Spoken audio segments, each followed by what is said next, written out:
जातियों में बांटकर देखने वाली पार्टियों ने इसका फायदा उठाया, हिंदुओं को जातियों में बांट दिया और इसी का नुकसान भारतीय जनता पार्टी को हुआ था। लेकिन अब उन्हीं हिंदुओं को इंटैक्ट करने के लिए, एकजुट करने के लिए ये बड़ा फैसला लिया गया है। तो आज सवाल यह है महाभारत में कि क्या ये फैसला हिंदुओं को एकजुट करेगा, और जो 10 सीटों पर उपचुनाव होने हैं उनमें से 5 सीटें ऐसी हैं जो इसी रास्ते पर पड़ती हैं। तो क्या उसका असर पड़ेगा?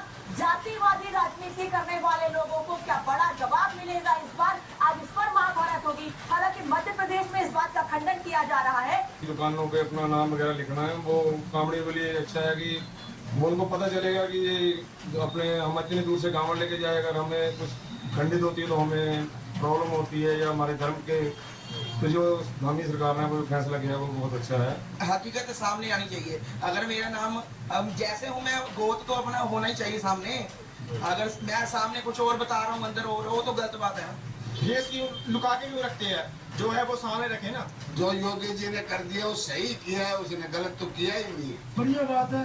क्यों बीच में कोई शरारती तत्व होता है, बीच में आ जाता। हमने इतनी दूर से अपने धर्म से लेके जानी है, खंडित हो जाए तो हमारा तो कोई फायदा नहीं है। सही फैसला जी, ऐसा होना जो है हाँ होना चाहिए। ऐसा होना चाहिए। हाँ जी नहीं, अगर ढाबा चलाना है हमें कोई दिक्कत नहीं है, ढाबा चलाओ, पर हकीकत तो बताओ आपका नाम क्या है। हम लोग के बाहर लिखा हुआ है कि चौहान जी हैं या मोहम्मद जी हैं, ये आपको तय करना है। सही है फैसला? बिल्कुल सही। हाँ तो मुस्लिम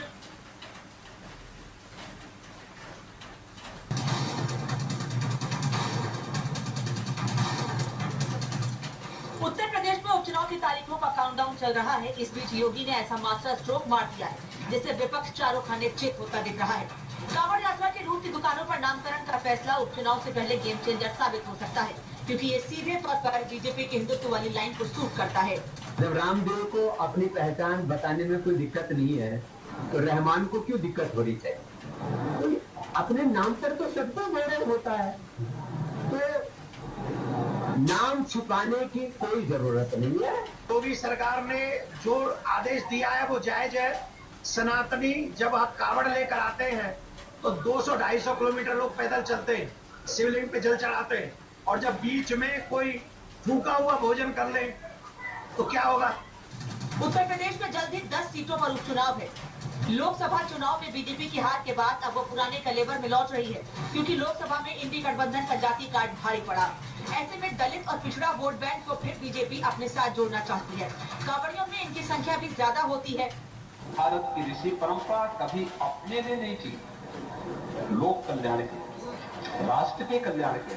ऋषि परंपरा हमें जाति भेद में नहीं पाती, छुआछूत और अस्पृश्यता का भेदभाव हमारे बीच में नहीं करती, और इसी परंपरा हम सबको लोक कल्याण के लिए, राष्ट्र कल्याण के लिए समर्पित करती है। हमारे जीवन का एक एक पल सनातन धर्म के लिए और अपने देश के लिए, भारत के लिए समर्पित होना चाहिए। योगी सरकार ने हाल ही में अकबर नगर को समुद्र वन बना दिया। पंतनगर में बुलडोजर एक्शन रोक दिया और अब कांवड़ रूट पर दुकानों के आगे नाम की तख्ती टांगने का फरमान सुनाया।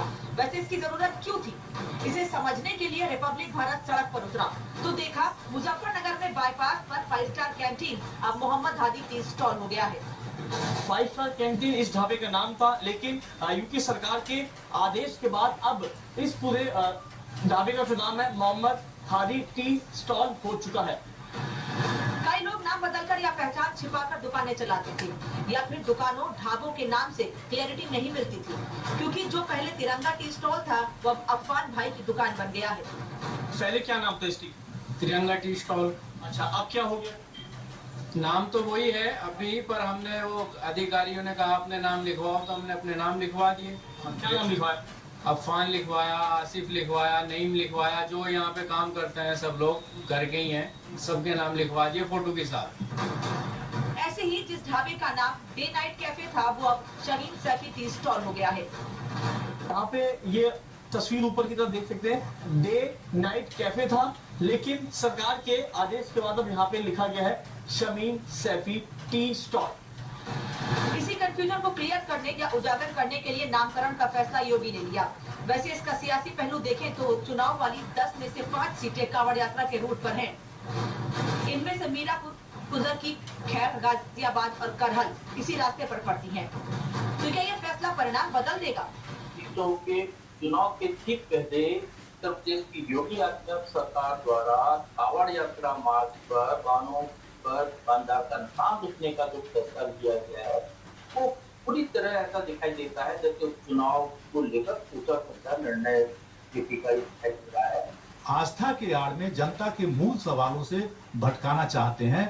जो महंगाई का सवाल है, जो बेरोजगारी का सवाल है, जो किसानों का सवाल है, जो महिलाओं का सवाल है, जो छात्रों का सवाल है, उसको ये भटकाना चाहते हैं और अपने हिसाब से आस्था में अवसर तलाशते हैं। कांवड़ यात्रा मार्ग में जो दुकान, प्रतिष्ठान, ढाबे, रेहड़ी खोमचे वाले हैं उन्हें अपने नाम का प्रकटीकरण करना पड़ेगा। खाद्य सुरक्षा मानक अधिनियम 2006 के अनुसार ये आवश्यक भी है और इसमें कोई राजनीति का कोई दखल नहीं है। उपचुनाव में मुकाबला त्रिकोणीय होगा। बीजेपी के खिलाफ सपा कांग्रेस साथ होंगे, लेकिन मायावती भी ताल ठोक रही है। इसीलिए तो योगी हार्ड हिंदुत्व की राजनीति पर फोकस करेंगे। मुस्लिम, दलित और पिछड़े वोटर्स का विपक्ष में बंटवारा हो सकता है।